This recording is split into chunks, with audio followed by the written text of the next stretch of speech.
How's it going? How's it going, everyone? Sorry about the 30-minute delay. We had a few internet issues to deal with, um, and a few other things as well. Um, but today we are getting back to the 70th anniversary Godzilla movie marathon. This is episode 7. This is Godzilla against MechaGodzilla. I don't have a lot of time tonight. But I wanted to make sure I still live streamed for you guys since I missed Wednesday because of, uh, well, scheduling and Dokkan after the Dokkan streams. But I want to get into this now because this is the first episode back. This is going to be a little rough, a little bumpy getting back into um, the feel and vibe of doing these live streams. But hey, Spidey Knight, how's it going? Thanks for joining. But wanted to make sure that we start getting back into this. We're definitely going to do a few episodes of these a week now because we gotta get caught up. I believe we're like 12 episodes behind, 13 episodes behind. So Godzilla against MechaGodzilla. Thankfully, when this movie was having a day event or a 2-day event in the US 2 years ago, 1 year ago, 2022, 2023, I believe. This movie had an English theater run on a Wednesday night. I was lucky enough to not see it, but I saw Tokyo SOS actually. Now that I remember, no, I saw Tokyo SOS in theater. No, I saw it again. I honestly, I'm going to be honest, guys. I can't remember which one I saw. I think it was Tokyo SOS. So I did not get to see Kiryu O2 in theaters. Extremely sorry, but about to head out for school. That's okay, Spidey. Thanks for joining. Thanks for popping in, saying hi. Glad to see you. Hopefully you have a good day at school, buddy. Man, this is a rough start for me. I saw Tokyo SOS in theaters, so unfortunately I was not able to see O2. I had to work the night that it had its theater run the year prior or a few months prior. Can't remember if it was the same year or if it was a few months apart. So it's a movie that I need to track down once it hits theaters again, if they do more theater runs for Godzilla movies. Besides -1 and Godzilla X Kong, there's actually been none this year. So hopefully next year we can get a few of the older Godzilla movies back in the movie theaters. I would love to see Megaguirus or GMK in theater. GMK would be crazy in theaters, and I would love to see O2 here. I'd love to see it at G-Fest one of these times, or at a film festival if I can make one for once. I trying to make it in the budget really, really hard. I had something that's popping up at the beginning of November that I would really like to go to. But it's a little scary between now and G-Fest. So not G-Fest, Japan. So we'll see. But getting back to the movie, Godzilla against MechaGodzilla has been one of my favorites for a very, very long time. I have, from the second I got this movie for Christmas many, many years ago, this and SOS, I got both at the same time. This has been an easy movie to rewatch for me. I love this movie. I love the feel to it, and I like the fact that even now, as a fan, a few weeks ago, someone made a comparison. I guess I just never made in the last 3 or 4 years. We'll talk about that later, but this film has some heavy Evangelion, specifically Neon Genesis Evangelion references and almost similar plot points, and it kind of almost changed the whole vibe of the movie for me this last time I watched it after, kind of hearing about that and then sitting down and thinking about it and then watching it with that mindset. This thing has some really interesting Eva vibes, and it's just a really good film. Our main actress is really, really, really fun to watch on screen. She is a tragic character, with the intro. She ends up getting a whole squad killed on accident, and then she is pushed out of her military position, given a less stressful job, and then her whole story arc is rising up and moving past that, moving past trauma, healing and getting better, and then continuing the fight. And I think both Kiryu movies kind of have that in its own different regard. With SOS, when we get to that, it's a little bit different, a little bit more lighthearted, where this one definitely has the darker tone, which is one of the things it mimics on Ava. It's that depressed main character that is constantly going through challenge and struggle, constantly thinking against themselves, talking down on themselves, and eventually accepting themselves in the end. Um, it has one of the best MechaGodzilla designs, period. Kiryu is amazing. I love the O2 Kiryu just slightly more than the O3 Kiryu.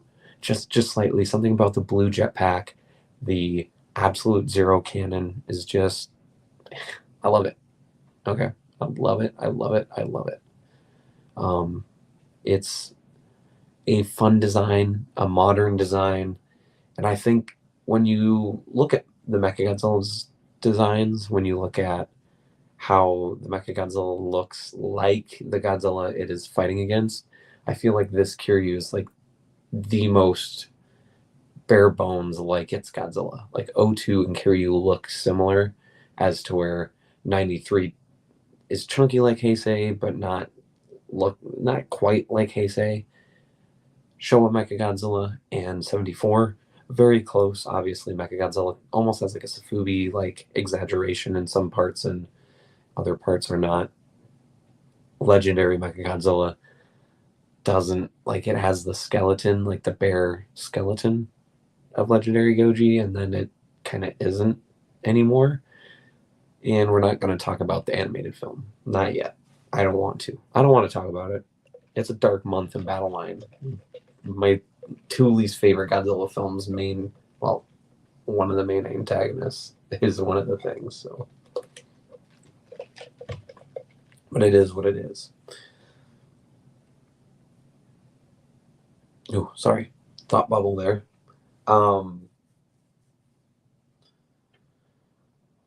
Now there are some things that are kind of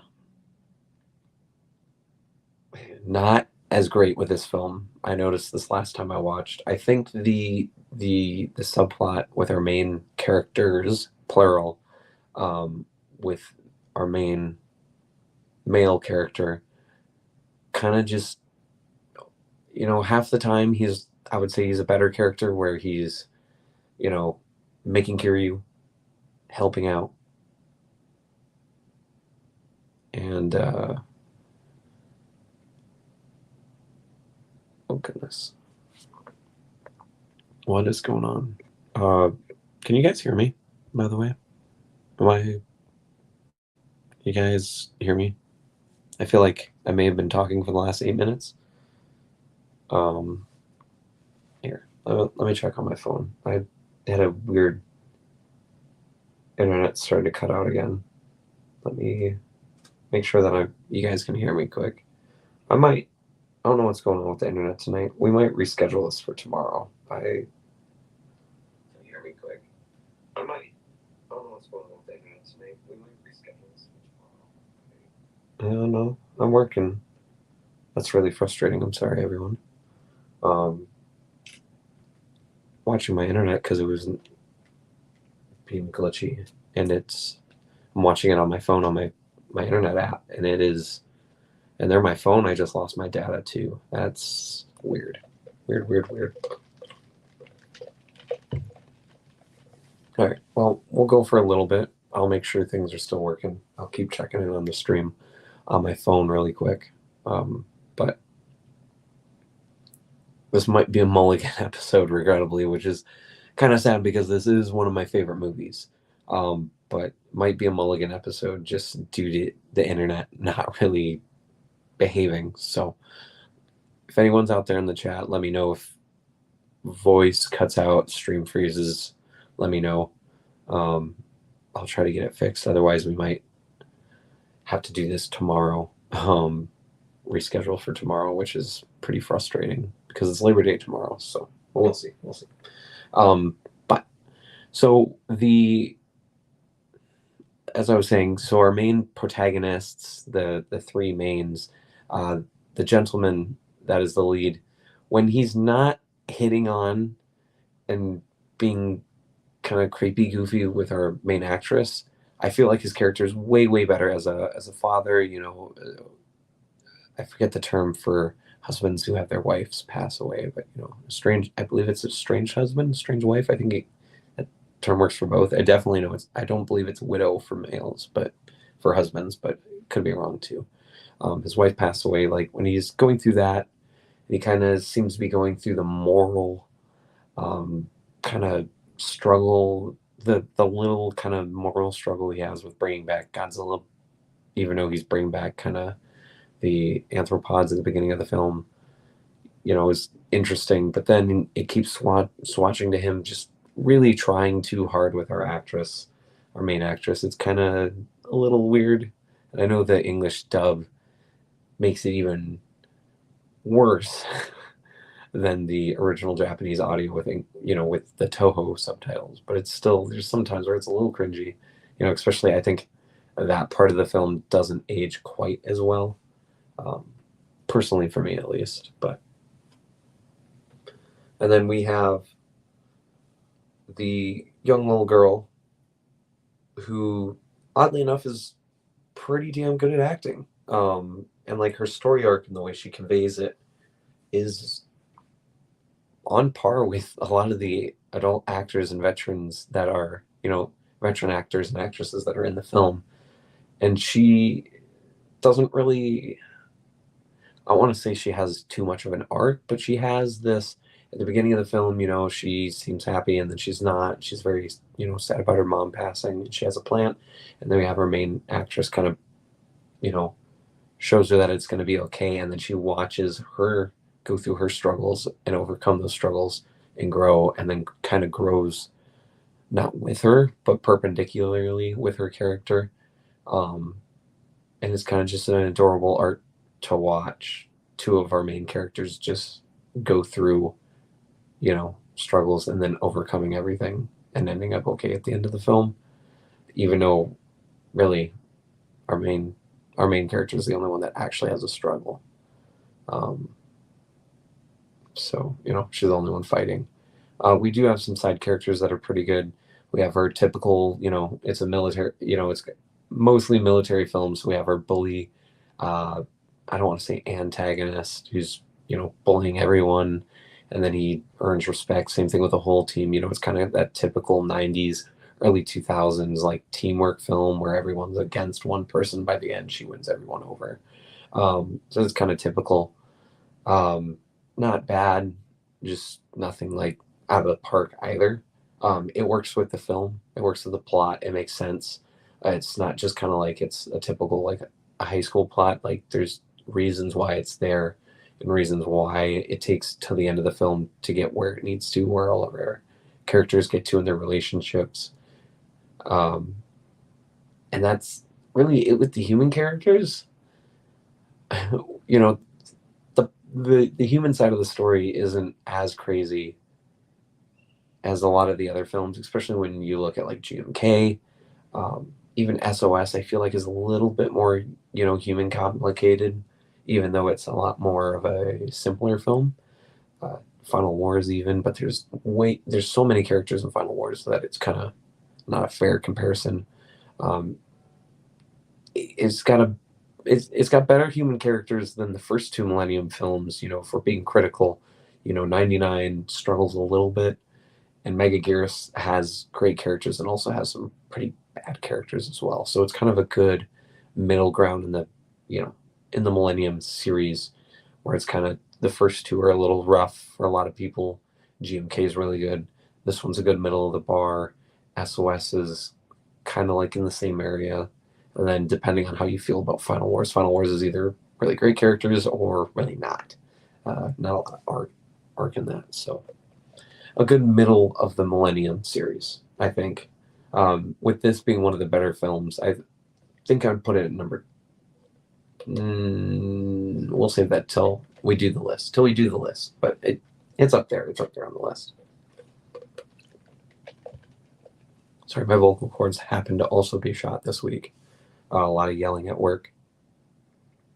was in a new area, was very loud, so I had to talk louder with people.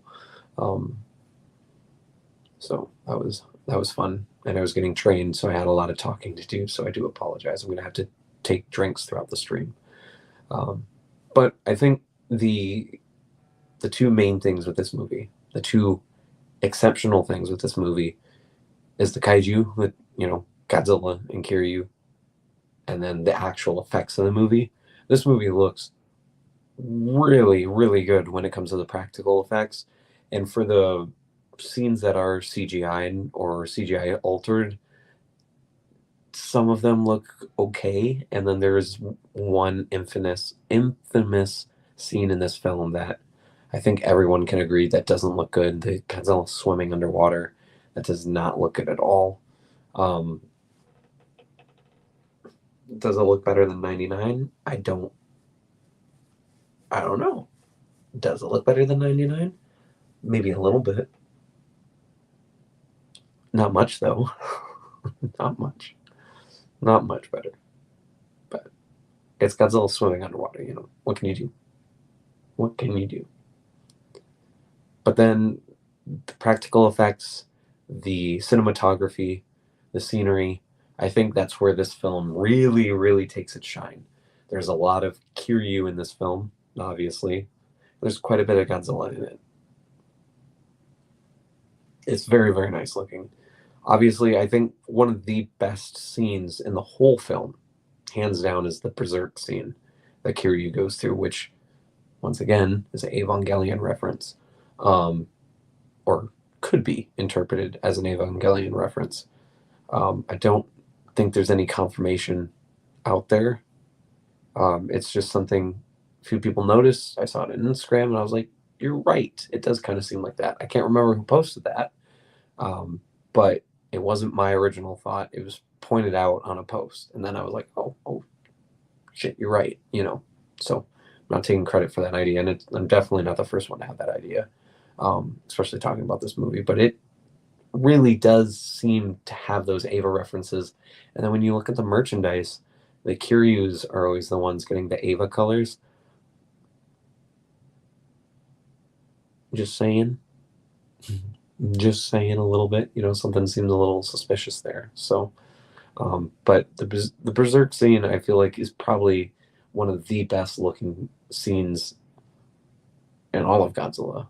But when it's compared to the Millennium series and this movie specifically, it is just amazing. Kiryu, red eyes, going berserk, walking through the sunset, destroying everything around it is just wonderful. It is a fun minute and a half, 2 minute scene. And it's the only time we get to see Kiryu like that, but I feel like it is just such an impactful scene. The score that goes with it, the track that's playing with it is just beautiful. It is a ton of fun. It is one of my favorite scenes to go back and rewatch. It's one of the scenes that I want to see in true 4K from an official Toho 4K release. We don't have one yet. Hoping we get one in the next coming years, because that's one of the scenes that I look forward to seeing. The last chunk of the movie, the final fight, well, technically the final fight part one, is an entertaining one. There's a lot of back and forth, which, at first is really fine, but when it really is just like Kiryu gets the upper hand, Godzilla gets the upper hand, and then they do it in the next movie as well, it kind of gets a little repetitive, a little bit. But the effects, the action just is nice. Kiryu and Godzilla are pretty evenly matched. There's not one point where it really feels like one's better than the other until Godzilla damages Kiryu, and then our pilot has to go and reset him and give him a Zenkai awakening, if you will, from Dragon Ball. And then he's able to at least pick Godzilla up, damage him in the sea, and that sets up part two, which is Tokyo SOS, which is the other thing that isn't it. It does it pretty good in this film, but there are times, not on every rewatch, but some of the rewatches where it's like it really just kind of feels like a setup film, which is kind of its purpose. It does have a part two. I wasn't there when this movie came out, not knowing if there was going to be a part two specifically. It I came into this film knowing that both films exist, and it does feel like a setup film, which helps and doesn't help at the same time. There's parts where it's really, really nice. I think the ending of this film, having Godzilla swim away and Kiryu just set in the water, is epic. But then there's other parts where they kind of just leave things open, don't explain some things, and then you get to the sequel and they don't really do that either. Or then they go and switch the whole cast out, which kind of sucks as well. From the first movie to the second movie. So it does sometimes struggle, I think, to maintain itself as one singular piece. I feel like when you look at the Millennium series or Godzilla movies as a whole, it's always part one and part two with these two films. You kind of keep them around each other. They're always talked about at the same time rather than Godzilla '02 and Godzilla '03. It's always '02, '03. And even like some of the other films in the franchise that aren't, complete sequels, but there are like the Heisei, it's all one film after a film, it's technically a sequel within an era. It's not like you really group most of the movies together like it's Space Godzilla and Destroya or MechaGodzilla and Save the Earth or Battle for Earth. It's kind of, 91, 92, 93, 94, 95. But, and we'll talk about it a little bit in the Tokyo SOS as well. It's like, it's something that does kind of, hurt each film, but I would say specifically this one more, where it just kind of feels more like a setup. Especially when you know it's a setup, it really at times can feel like a setup to the next one. Now, to that's favor, if you're doing a movie marathon and you don't mind watching one or two Godzilla movies in a row, watching Against MechaGodzilla and then Tokyo SOS, one after the other, is very, very nice. I love watching these two as a book. Kind of like I like watching Infinity War and Endgame one after the other. I think it really makes the viewing experience exciting and complete as a whole. Although I debate that Tokyo SOS feels more like itself. It feels like its own movie because it's kind of the finale, but it also starts off like a normal Godzilla film where it could be a loose sequel to one of the other films. It just happens to be the one that's right before it. So I feel like SOS stands a little bit better when you look at the two, but Against MechaGodzilla, literally, it feels like a setup, which, like I said, isn't always bad. It is there, and I feel like that's why some people don't like this film, because it feels like a setup at times. Most of the time, it's there. It's kind of just there. Well, I'll just leave it. So I guess we'll I mentioned Kiryu and Godzilla. I guess I'll talk about what I like about each one, and then we'll I think we might wrap up here. I'm having some internet spikes, and I prefer not to split this stream into two, but at the same time, I don't want to just cut out either. So I'll talk about what I like about Kiryu, Godzilla. I'll kind of just sum everything up right here at the end. I'll open up the cam. We'll pull the next movie, and then that might be that might be tomorrow, that might be Wednesday, judging on scheduling once again. So I talked about Kiryu earlier. One of my favorite MechaGodzilla designs, right up there with 74, 75. I love '02 a little bit more than '03. Absolute Zero is one of the coolest things ever. I love the idea of it having a blast that literally freezes everything, and then it just, slaps the ground, makes a rumble, and then that target turns to pieces if it's hit. Super, super cool. I love the damage it does to Godzilla. Gets his chest exposed, damages his face, his arms, everything.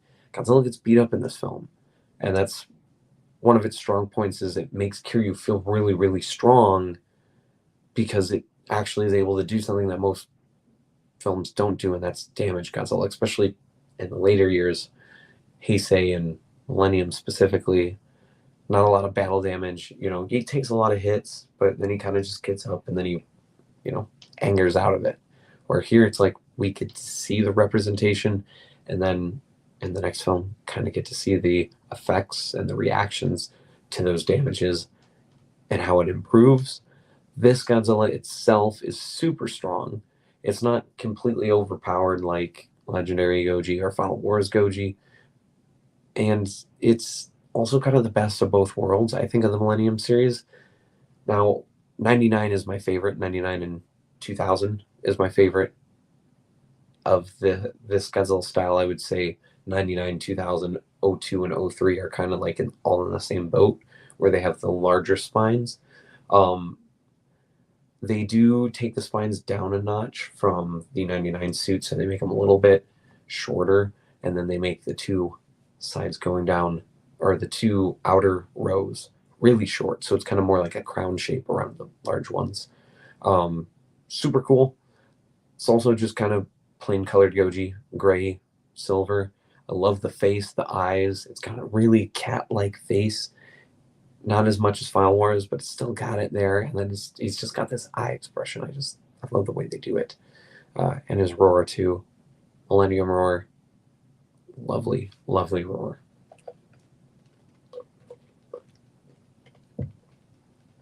But final thoughts on Godzilla against MechaGodzilla. I think this is a strong piece in the puzzle when you look at Millennium or when you look at the Godzilla films as a whole. It's a strong one. It is definitely up there towards the top. I'll say it's definitely top half for me. It's a strong film. I love the score. I love our main actress. She is amazing in this film. She's got a great character story, great art, great acting. It's got a lot of references to Ava. Our main character is basically an adult, a little bit more mature Shinji, and then you have Kiryu, which is basically Ava Unit 1. It's a fun, fan theory, or maybe it's confirmed. Like I said, should have went and done research, but we're having a night tonight, so we're getting back into the role of these movies. So, but it is a fun possible idea, and I think it makes it even more fun when you kind of look at it that way. When you have your SH monster arts and your robot spirits, or you've got your Bandais, to kind of make these worlds collide in our own fan universes as well. It's an interesting discussion that I would love to do a full topic on with multiple people. Never know, we might not. It's kind of why I'm not talking about it too much, just in case, because it would be a fun discussion for me. It's just I don't have too many friends that have seen Neon Genesis Evangelion or Rebuild of Ava, so it's kind of up in the air when it comes to that. But great film. I enjoy it. Definitely one of my favorites. One of my favorite MechaGodzillas. I think that's going to be it. I can see my internet starting to spike a little bit again. Xbox just lost the internet, so let me just kind of rush to get this one done before we have any more tech issues. Hey guys, we have got the hat of names that has been awaiting us to pull the next movie. So shaking it up. I'll stir it a little bit too, not look at it. We'll see what the next movie is. Hopefully it's a good one and not an anime film that I really don't want to watch. We'll see. Okay. Let's do this one. Okay, there's one. So the next episode 8 of the movie marathon, which is going to go way better, way better, is going to be, let's pull it off to the side. I can't see what it is. I actually can't. Oh, wow. Okay.